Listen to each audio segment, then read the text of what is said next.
but that specific event never came up. Yeah. But there's other things that sort of annoy me as well. So, like, again, this is me because I know a little bit about the history of it. Well, I don't know, I wasn't there, but from what I've read before the movie has come out. And I don't know if you've seen a documentary called Welcome to Death Row. It was released. No, I've been told to watch that a lot. It was released in 2001 or early 2000s, I think. And it was by the same writer. The guy who wrote that documentary wrote the first treatment of this script. And he's a documents, like he's a documentarian or whatever. So he's really like about getting details down. And basically in that movie, it's clear that, I guess, what's your vibe in the movie? Dr. Dre comes across as like this business genius in the movie, I think. That's the impression I got. Like he's like, no, I need to go out for myself. He's sort of, and he's saying, he's sort of, I guess, it tries to focus on his business side a bit during the movie, and then particularly at the credits scene, it talks about all this business advice that he's given people and stuff like that. Do you know what I mean? Yeah, it definitely comes across that way. I mean, it was his idea. Like he's the one who pitched to Eazy-E. Exactly. Give him some cash to start up this group, this label, and like he's really the driving force of the business side of the whole movie, really. Exactly right. So it looks like it was like, hey, look, I know I'm good at music, just front up some money and then we can go. Yeah. But according to this documentary, Welcome to Death Row, it was actually Eazy-E that proposed the idea to Dr. Dre. Right. Because Eazy-E had to bail out Dr. Dre from jail. And he's like, you know how you can pay me back? You can make a record for me. I know a guy who has a studio, and then I'll bring you along and you make a record, and then he'll sell the record. And it's interesting because... because Eazy-E, it sees him at the prison. He's like, what did you get done for? And he's like, I literally just stood there. Yeah. And he's like, oh, I have an idea. Just give me the label. Just give me the money. We'll make a label. And he's like, if we had a label, what would you call it? And he's like, oh, I'd call it Ruthless. But it was Dre who was the one who was like, give me the money and we should do this. Yeah. So the scene was still included, but yeah, Dre made it his idea. But there was a scene earlier in the movie where Dre brings it up at the club or whatever. Yeah, like, that's right. I'm thinking about putting money into this music idea. Anyway, these are all small details which are like, it's not a big deal at all because, I mean, they do this to movies all the time. But yeah, exactly. While I was watching this movie, I was definitely conscious of the fact that I had to question it more so than a normal biopic because of the influence of the producers being Dre and Ice Cube. Yeah. So that was always in the back of my head, which took away from it a bit. Yeah, so I definitely felt that.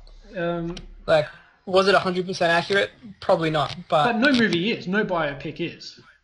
Yeah, exactly. And ultimately, I don't really think it impacted my enjoyment level of the movie either. I totally. I think I could have enjoyed it more if it was if it focused more on the fact that I think Eazy-E was actually smarter than he was portrayed in the second half of the movie. The first half of the movie, I was like, this guy's actually pretty damn smart. He knows what he's doing.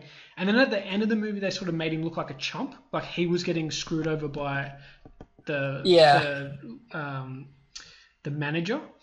And I don't think that was the case in real life. From what I've, again, watching that documentary and knowing a bit of stuff before the movie, I think that Eazy-E was probably screwing the guys over as well. Do you know what I mean? Like, I think he was just a ruthless guy. The other thing is that, I mean, these guys, their music is about being gangsters and all that sort of stuff and being, really hard and all that sort of stuff. But in reality, I don't think that they were. Like, they grew up on the tough streets, but they weren't drug dealers and true gangsters in the sense of the word. Yeah. Do you know what I mean? Eazy-E was. I think that's pretty much well confirmed. Yeah. But the fact that they make their music, which is about telling the stories of these people and getting, it's like they're portraying an image that's not necessarily directly themselves as individuals. It's the stories of the people in their community that Yeah. sort of flows through to the movie as well, because it's like, yeah, they're still like making these stories which are bloated versions of their own life, I guess. Do you know what I mean? So Yeah. there's sort of this bias. Yeah, I get it. Anyway, moving on. It's a good movie. It's the themes in it are quite relevant to today. Like, not much has changed. Yeah, exactly. That's Like they make the police this like ever present threat through the whole movie, and how I mean sometimes like like one of the things that I noticed was Dre when he did the drunk driving right. thing, and he's I like didn't in think the they needed police that chase. scene, but go on. Well, I mean that happened in real life, but when he's But it didn't add anything to the story, did it? no, that's right. But right after that, like he spent a year in prison, which I was surprised they didn't include. Yeah. They just wanted to cover that off, I guess. Yeah. Yeah, but yeah, when he gets caught, he's like, "You guys are always after me," or whatever. I was like, "That's true. Like that would be a really good line anywhere else in the movie." Yeah. But at this point, like you actually were in a high-speed chase with the police, Yeah. so The best scene in the movie. like any other point, like that's true. The absolute. But yeah, it's really relevant to today, obviously, with like Baltimore and all that sort of stuff. The absolute best scene in the movie was when they were having that break outside of the studio, and then the cops come up and throw them all down the ground. Yeah. And the manager comes out and says, "You can't do this. It's illegal." That movie was really emotional, and that like fired me up. I was so like, fuck the police. That was absolutely the perfect. That was a brilliant scene, and totally explained and got the feeling across of why that song was made. That was exactly absolutely amazing. One of the best scenes I've ever seen in a movie. It got me. It seriously got me fired up in the cinema. And the thing that's annoying about it is still going on today. What has bloody well changed? Yeah, I know that was what 20 years ago, really. Yeah. But I mean, yeah, it's fucked. Almost. And there's still cases way like more every than 20 other years ago. It was almost even. It's almost 20. No, but I mean, like that's the 25 years ago. end of the movie 20 years ago, right? Like that end of the movie was 95, and that's when like the movie wrapped up. So this has been going on for decades. Like decades, like our entire lifetimes. Way longer. Yeah. But anyway, yeah. But it's kind of depressing to think about all this stuff happening so long ago, and they gave a voice to this whole generation of people, and really, what have we changed since then? Yeah, it's frustrating. So anyway, that actually might contribute to why it's so popular now, and hopefully, I mean, it deserves that popularity on the back of what's going on in America and how it still holds true, if you guess what I'm saying. What did you think about the actors? The actors were incredible. Yeah, they were good, right? They were spot on. Apparently, O'Shea Jackson, the guy that plays Ice Cube, that's his son. Yeah, it is his son. It looks exactly like him. Of course it is his son. That's what I mean. I was like, holy He's a dead ringer. Absolute dead ringer. Yeah. He seems like a bit of a... Yeah. Like, he seems a bit nicer in real life, but I think Ice Cube's got the attitude of just, being like an angry sort of guy when you see him. He's always playing the part type thing. But yeah. He was really good as well. Like, that's the only movie he's done. And I thought he was really, really good. Really good. Yeah. But yeah, everyone else was good. Like Corey Hawkins was fucking awesome as Dr. Dre. He was really good. I think he might go places. He looks a lot like Denzel Washington as well, which I think helps. Yeah, he does. He's like, every time I was like, God, he looks like Denzel and he can freaking act. He's gonna go places. The casting for this movie was spot on. Yeah. Like they were really like the people they were playing. I can't speak so much for Eazy-E, but like the guy who played Eazy-E I thought was really good as well. What's his? I can't remember he was. Jason Mitchell. Something, Jason Mitchell was it? Is it Jason? Jason Mitchell? Jason Mitchell. I can look that up, but Yeah, and there are heaps of like cameos. Like the guy that played Tupac The guy who was played like, I Tupac know was in a couple a seconds. dead ringer. He was. Oh, I I think think the that was story behind excellent. that is he entered a Tupac lookalike contest. And I thought it was him for a second. I thought, did they get two sons in the same movie? I was like, this is how they reveal that he has actually been faking Yeah. death this whole time. But yeah, really well acted. And I was Paul Giamatti in there as well. He when he Oh, when he's he always good. well, he's not always good, but when he picks a Oh, good he's role, usually like the Rhino in Spider-Man 2. But that's yeah. I don't think that was on him. no, I think he knew what was going on in that movie, and But he's a really good actor, and it was good to see him do this role. Actually, speaking of Paul Giamatti, this movie made me realize don't trust him as your fucking music producer. Like, did you see Love and Mercy when that was out? No, No, really, really good movie about the Beach Boys, and right. He he's did the same thing. yeah, he plays the movie producer in that, and he's just like this guy that really doesn't have his client's best interest at heart. I was kind Looks of like. annoyed that he was put out there as a scapegoat towards the end. Do you know what I mean? I mean, that might have actually happened in real life, but again, it goes back to my point, which I think that what I was saying was, as far as my understanding was that Eazy-E was, He was more a involved than he was mastermind. portrayed in the movie. Like, but they just sort of Yeah, in the movie they put it all on the manager character. the So manager. Yeah.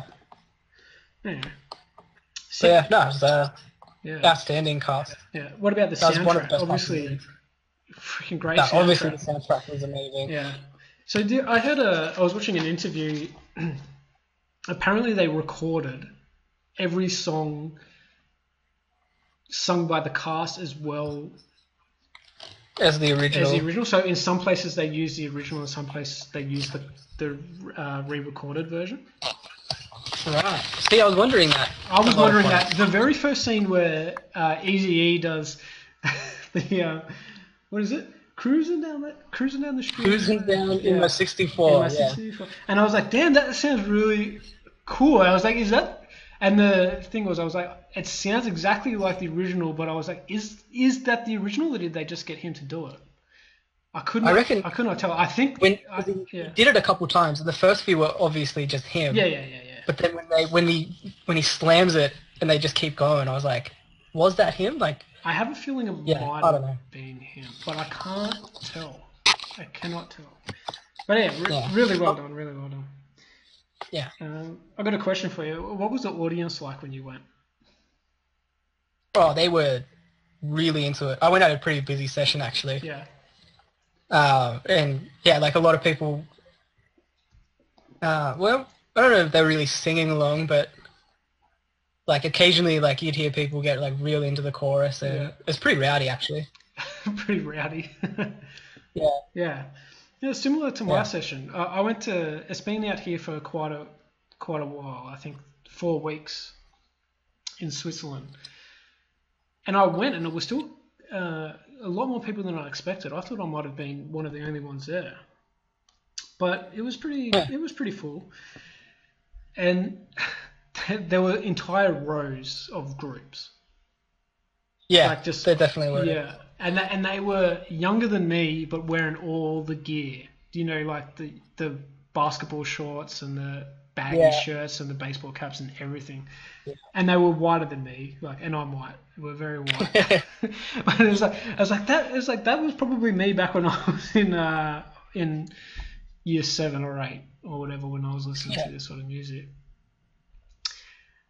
But then there was a couple of really, really old couples, like 45, 50 almost, which was really Yeah. strange. Yeah. But that makes sense because like they would have been in their 20s. Yeah, when... but I don't think that these people were into it. Like, I don't know why they were at the, I was like, I don't know why they're at cinema. Because again, I'm in Europe, right? So it's Oh not, yeah, that's it's, I don't know, that was a little strange. But yeah, there was these there was these guys in the row behind me that didn't seem to be understanding what was going on in the movie at all.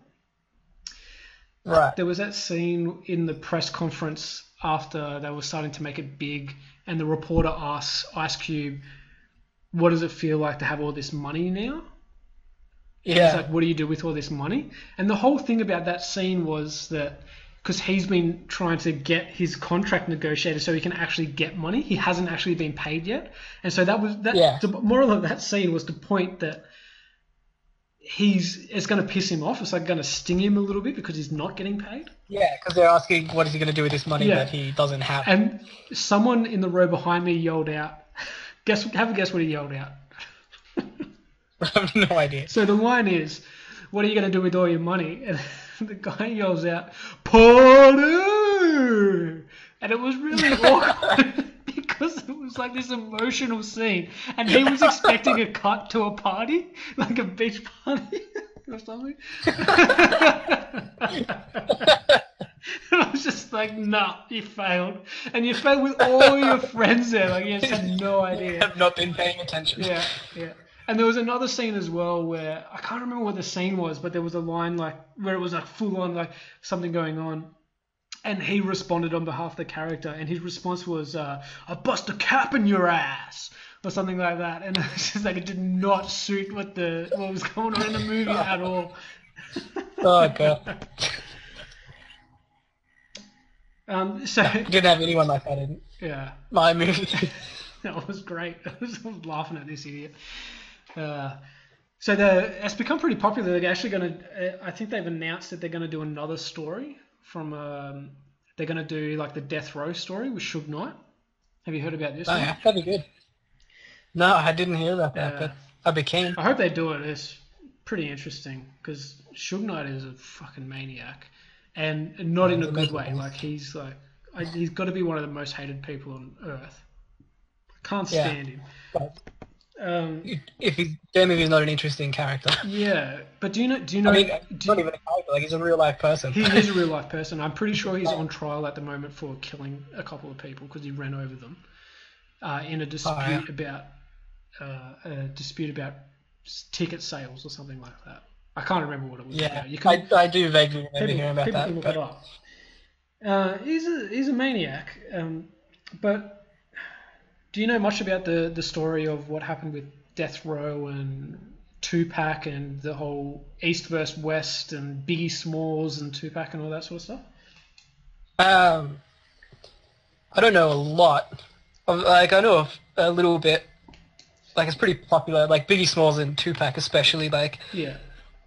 A pretty big part of it. And East vs West kind of came into Straight Outta Compton a little bit when Dre's spoiler.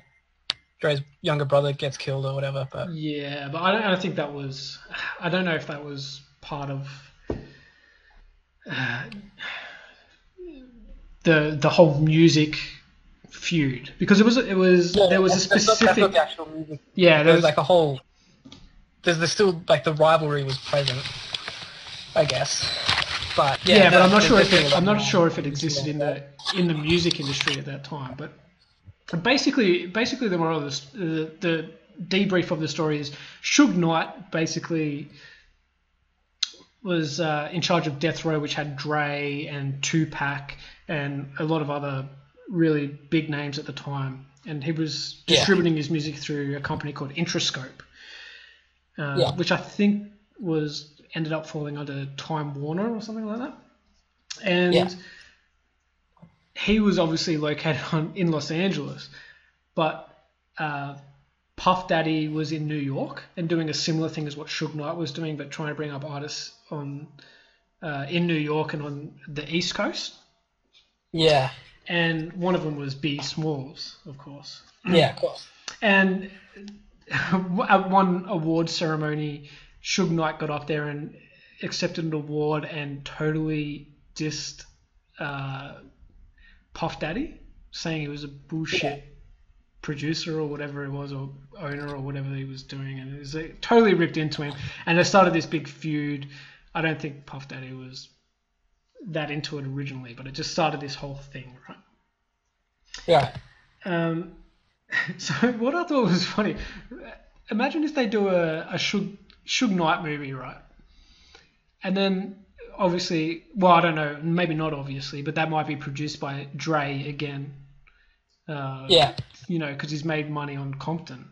Imagine if Puff Daddy got into the movie business and did one about Biggie Smalls and the companies they had over there, and it became a universal, it became like a Marvel universe, a cinema universe versus a DC cinema universe, like East and West side. That'd actually be pretty That funny. would be pretty hilarious, right? He'd do it as well. Good work. So yeah, that's an idea for Hollywood out there. One will be dark and gritty, and the other one will be colourful, and have all the superheroes. Because that was this, like Los Angeles would be Marvel, because they have like all the big names. They had a lot more big names, so they have all the characters. Sorry, the West Coast would have all the characters, all the names. The East Coast would have all the villains, like DC. Yeah. Yeah. Anyway, so I thought that would be funny if they did that.